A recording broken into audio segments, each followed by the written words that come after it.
everyone, welcome to Extraordinary Taste.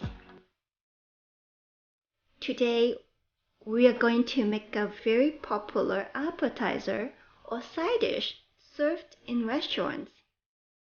This is the spicy garlic edamame. We will now take a look at the ingredients.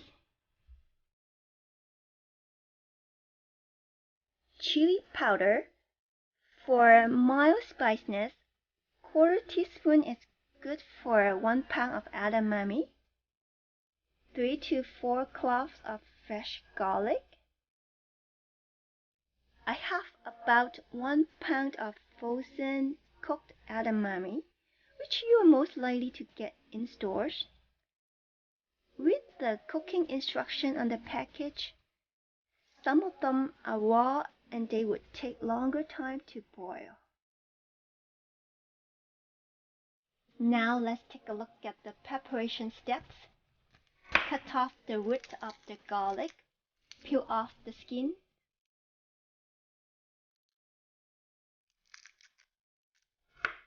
Slice them into thin pieces. When the edamame is done, drain out the water. No need to rinse it in cold water to maintain its color. Pre-cooked edamame had already gone through that process.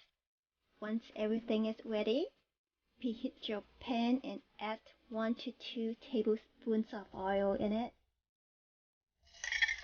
Brown the garlic over medium heat. This takes about 1 minute. Turn up the heat to high. Stir in the edamame for another minute. No need to cook for too long because the edamame is still warm.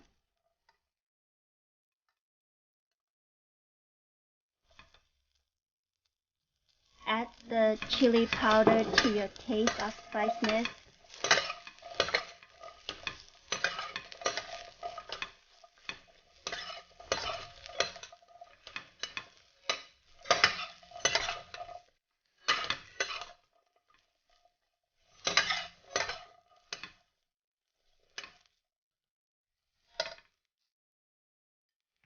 Drizzle 2 tablespoons of soy sauce along the edge of the pan to infuse the flavor into the edamame. Mix well. Turn off the heat right away. Soy sauce will burn if added to hot surface for too long. It's now ready to serve. This is a very great healthy snack for your next friends gathering. Or just enjoy it yourself with a foamy cold beer. Cheers!